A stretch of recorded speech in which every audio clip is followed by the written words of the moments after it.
Les spéciales de l'info sur Sensation. Les spéciales de l'info sur Sensation. Je suis aujourd'hui avec Marie-Raphaëlle Minier. Vous êtes manager au Centre Europe Direct hébergé par la Maison de l'Europe des Yvelines. Alors, on va parler des thématiques européennes. Et aujourd'hui, j'aimerais qu'on parle de la thématique de l'environnement. Alors, qu'a mis en place l'Europe sur la thématique de l'environnement? Alors en fait, la politique environnementale de l'Union européenne couvre vraiment plusieurs champs.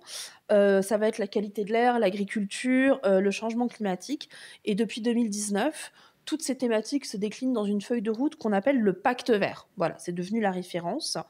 Après, au niveau des objectifs principaux, c'est, la réduction rapide des émissions de gaz à effet de serre, l'adaptation au changement climatique et la résilience, comme on dit maintenant.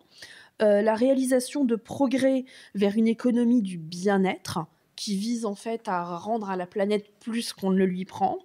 La recherche d'une pollution zéro, voilà, on essaye. La protection de la biodiversité et la réduction des pressions sur l'environnement, notamment en modifiant les modes de consommation des Européens. Autre thématique, celle de la lutte contre les discriminations qui fait notamment rage en France. C'est Oui, l'une de tout à nos fait. priorités. Ouais. Est-ce que l'Europe agit sur cette thématique et qu'est-ce qu'elle a mis en place? Alors très récemment, pour parler de cas concrets, on peut remonter au 14 décembre 2023. En fait, une législation qui garantit que chaque pays de l'Union européenne reconnaisse les droits de filiation accordés par un autre État membre. Donc ça a été accepté par les 27. C'est un texte qui doit protéger notamment les enfants issus de familles homoparentales.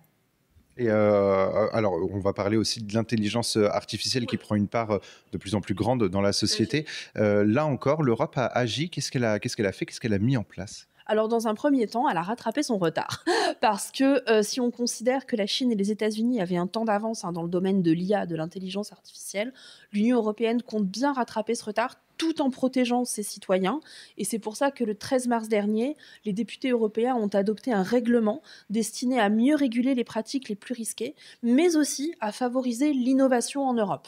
Très rapidement, votre rôle, est-ce que c'est justement d'informer les citoyens sur toutes ces thématiques, sur toutes les décisions prises par l'Europe sur ces thématiques? Oui, bien sûr. Alors nous, on peut choisir de façon plus ou moins arbitraire d'animer un atelier ou une conférence sur des sujets qui nous tiennent particulièrement à cœur. Après, on intervient aussi à la demande des citoyens, que ce soit une collectivité territoriale, un établissement scolaire ou un club pour personnes âgées. Merci beaucoup Marie-Raphaëlle Minier d'avoir répondu à nos questions et nous on se retrouve très vite sur Sensation pour d'autres thématiques.